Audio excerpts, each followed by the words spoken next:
कि 7 विभिन्न विभिन्न जगह पर यीशु मसीह ने वो लहू बहाया। फिर नए नियम में आके पढ़ेंगे, आपको प्रूफ देते हैं बाइबल में। लूका रसूल की इंजील उसका 22 अध्याय, जरा पढ़े जल्दी। लूका रसूल 22 अध्याय, उसकी 44 आयत पढ़े, 44। तब स्वर्ग से एक दूत उसको दिखाई। लूका रसूल 22 अध्याय उसकी 44। संकट में, वह अत्यंत संकट में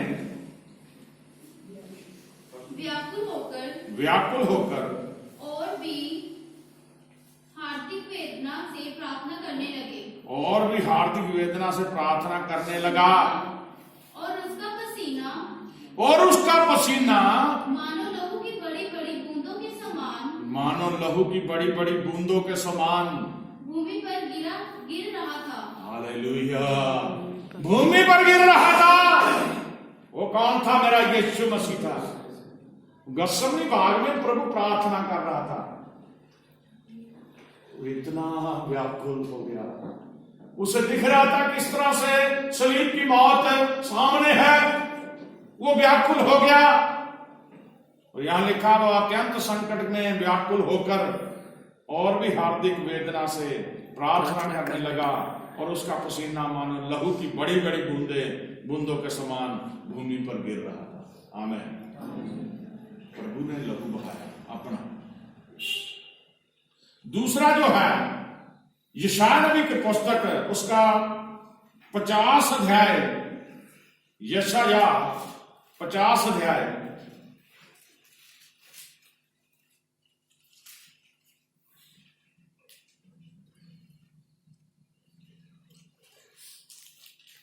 उसकी 6 आयत पढ़े, 50 की 6। मैंने मारने वालों को अपनी पीठ और गलमोछ नोचने वालों मैंने मारने वालों को अपनी पीठ और गाल मोछ नोचने वालों को की और अपने गाल किए। अपमानित होने और उसके थूकने से मैंने मुंह ना छिपाया। अपमानित होने से और थूकने से मैंने मुंह ना छिपाया। आमीन। मैंने अभी बताया था यीशु मसीह की दाढ़ी के बाल नोचे गए। ये नहीं थोड़ी धीरे से नहीं खींचे, नोच लिए। नोचना क्या था कि अपनी जगह से फाड़ देना। उसके लहू बहा उस समय, दाढ़ी नोचते समय। प्रभु ने मुंह नहीं फेरा कि जब तकलीफ हो दाढ़ी नोच रहे हैं, वो तकलीफ हो रहे ऐसे करे। वो खड़ा आराम से रहा, कोई नहीं नोच लो।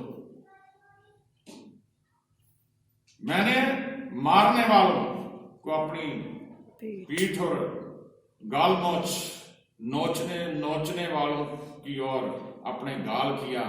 अपमानित होने और उनके थूकने से मैंने मुंह ना छिपाया। आमीन। पहले दाढ़ी के बाल नोचे उन्होंने, फिर प्रभु को हेरोदेस के पास लेके गए जब, तो कोड़े लगाए, पीठ लहू लहान करी से। Hallelujah, hallelujah, hallelujah. अपमान सहा प्रभु ने। यूहन्ना रसूल के 19 अध्याय, यूहन्ना रसूल 19 अध्याय,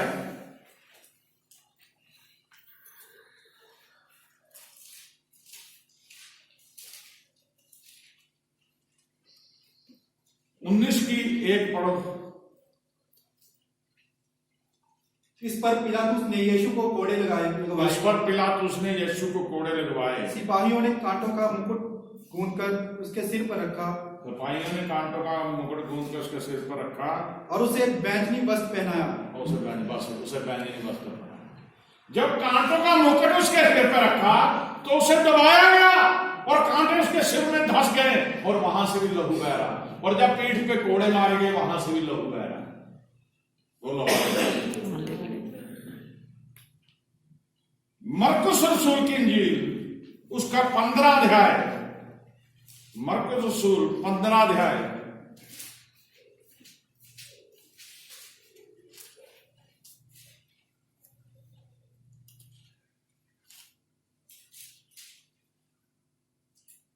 की 25 पढ़ दो। और एक पहर दिन चढ़ाया था। और एक पहर दिन चढ़ आया था जब उन्होंने उसको क्रूस पर चढ़ाया। जब उन्होंने उसको क्रूस पर चढ़ाया। आमीन। अब यीशु मसीह के आपको पता है ना, क्रूस पे कैसे टांगा उसे। उसके पैरों में भी कील ठोके, उसके हाथों में भी कील ठोके। हालेलुया। और प्रभु के शरीर से, हाथों से भी लहू बह रहा और पैरों से भी लहू बह रहा। मेरे जी बहन भाइयों, दोपहर को उन्होंने यीशु को क्रूस पर चढ़ाया। वो जो उसके हाथ है हमारे कामों को बताते हैं, बारे में बताते हैं, और पांव हमारे चाल चलन को बताते हैं। क्यों क्रूस पर यीशु के हाथों में कीलें ठोकी, जिनसे हाथों में लहू बहा, और पांवों में कीलें ठोकी तो पांवों में लहू बहा, जो उसने हमारे कारण बहाया। आमीन, आमीन, आमीन। आज के वचन के लास्ट में हम आते हैं। इब्रानी भाषा में ईश्वर चंगाई के बारे में हम आपको सुन रहे हैं। इब्रानी भाषा में यहोवा राफा कहा गया। यहोवा राफा, उसका मतलब पता क्या है? चंगा करने वाला। यहोवा चंगा करने वाला। हालेलुया। यहोवा परमेश्वर चंगा करने वाला। निर्गमन 15 अध्याय, ये आज के वचन की लास्ट आयत है। निर्गमन की पुस्तक 15 अध्याय,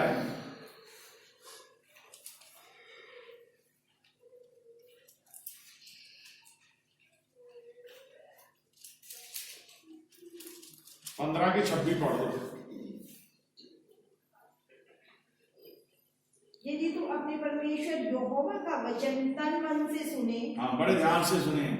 अगर आप ईश्वरीय चंगाई चाहते हैं तो परमेश्वर ने उस समय भी लोगों से कहा था, आज भी यीशु मसीह यही कह रहे हैं। परमेश्वर ने कहा इस्राएलियों से, क्या कहा? यदि तू अपने परमेश्वर यहोवा का वचन तन मन से सुने। सिर्फ मन से, ये नहीं कि बस सुन लिया कानों से। तन भी, जो शरीर है वे भी शुद्ध करना परमेश्वर के तन और मन से, जो उसके अंदर दिल है उससे सुने। और जो उसकी दृष्टि में ठीक है वही करे। जो परमेश्वर की दृष्टि में ठीक है वही करे। और उसकी आज्ञाओं पर कान लगाए। और उसके हुक्मों को, आज्ञाओं को पर कान लगाए। और उसकी सब विधियों को माने। और उसकी सब विधियों को माने। तो जितने रोग मैंने मिस्रियों पर भेजे हैं, जितने रोग मैंने मिस्रियों के ऊपर भेजे हैं, उनमें से एक भी तुझ पर ना भेजूंगा। उनमें से एक भी तुझ पर ना भेजूंगा। क्योंकि मैं तुम्हारा चंगा करने वाला यहोवा हूँ। क्योंकि मैं तुम्हारा चंगा करने वाला यहोवा हूँ। यहोवा राफे। Hallelujah, hallelujah. इब्रानी में इसलिए कहा गया यहोवा राफे, मैं तुम्हारा चंगा करने वाला परमेश्वर हूँ। हालेलुया। चंगाई चाहिए तो उसकी विधियों को मानना पड़ेगा, तन मन से उसके हुक्मों को मानना पड़ेगा, उसके हर आज्ञा की पालना करनी पड़ेगी, उसकी विधियों के ऊपर चलना पड़ेगा। दोबारा पढ़ दीजिए शायद को, कान खोल के सुन लीजिए, ये आज के दिन के लिए आपके लिए शिक्षा है। हाँ जी। यदि तू अपने परमेश्वर यहोवा का वचन। आप यीशु मसीह को मानते हैं? कितने लोग हैं जो यीशु मसीह को मानते हैं? तो यीशु मसीह का वचन क्या है? इन पाप को छोड़। तो यहाँ पे क्या कहा? यदि तू अपने परमेश्वर यहोवा का वचन तन मन से सुने। तन मन से सुने। और जो उसकी दृष्टि में ठीक है, जो उसकी दृष्टि में ठीक है वही करे। वही करे, और कुछ नहीं। आप, मैं बाइबल पढ़ के हैरान हूं। कई बार चौंक जाते हैं। देखो, बाइबल को, पुराने नियम को आप ध्यान से पढ़ो। जितने भी प्रभु के साथ चलने वाले अच्छे अच्छे लोग थे, उनमें चुने हुए परमेश्वर के, आखिर में औरतों के पीछे चल के बर्बाद हो गए, गलत काम करने लगे। औरतों के कारण उनका पतन हो गया। सुलेमान के बारे में बताया गया था, प्रभु ने उसे इतनी 2 बार दर्शन दिए यहोवा ने, परमेश्वर का, ना तेरे जैसा बुद्धिमान इस युग में ना आने वाले युग में, क्योंकि उसने बुद्धि मांगी। आज भी कहना ना परमेश्वर का वचन, सुलेमान जैसा बुद्धिमान नहीं कोई हुआ। अब इतना बुद्धिमान इंसान बन गया, उसने 700 रानियां उसकी थी और 300 रखेलियां रख ली, 1000 औरतें रखी बैठा रहा। और आखिरी टाइम में परमेश्वर से दूर हो गया, औरतों को पीछे लाके वो जो जिन देवी देवताओं को औरतें मानती थी उन्हें मानने लग गया। अब कहां गई परमेश्वर की शिक्षा, कहां गई परमेश्वर की विधि? यहां पर तो उसने लिखा है, यदि तू अपने परमेश्वर यहोवा का वचन तन मन से सुने और जो उसकी दृष्टि में ठीक है वही करे। अब उसने परमेश्वर की दृष्टि में गलत किया और परमेश्वर ने अपने नबी को भेजा कि अब मैं इससे राजपाट वापस लेने लगा हूं। परमेश्वर देता इज्जत, दौलत, धन सब कुछ परमेश्वर देता, और परमेश्वर जब वापस लेता फिर कंगाल कर देता, बर्बाद कर देता। जब देता तो आसमान पे चढ़ा देता परमेश्वर। कई लोगों को शौहरत, इज्जत, पैसा हजम नहीं होता। सुलेमान ने आखिर में गलती कर ली, लेकिन परमेश्वर ने फिर भी कहा, तरस खाया परमेश्वर ने कि मैं तेरे पिता दाऊद के साथ जो मैंने वादा करा ना उसे नहीं तोड़ूंगा मैं बादशाह को। तेरे खानदान में से एक बंदे को तो मैं जिंदा रख लूंगा जो राज्य कर सके। हालेलुया। लेकिन मैं पढ़ के हैरान हो जाता हूं, टिकी ही रात में जब मैं वचन परमेश्वर का मनन करता हूं कि जितना भी मैंने निचोड़ देखा ना बाइबल में, पुराने आज्ञानामों में, औरतों की वजह से बर्बाद हो गए। शिमशोन देखो कितना ताकतवर था, पैदा होने से पहले उसकी मां को कह दिया था दूत ने, परमेश्वर ने भेजा था कि आज के बाद तू कोई दाखबंधु या कोई भी मदरा ना पीना, मांस ना खाना, क्योंकि तेरी कोख में जो बच्चा आ रहा वो योद्धा होगा। वो औरत के पीछे लाके मर गया। सैमसन एंड डिलाइला कहानी सुनी सबने, अपना भेद बता दिया। नशा करके शराब से दूर कहा था, उसकी मां को परमेश्वर ने कहा शराब को ना पीना, मदरा ना पीना, दाखमधु ना पीना, वो खुद पीने लग गया और औरतों के पीछे लाके मर गया।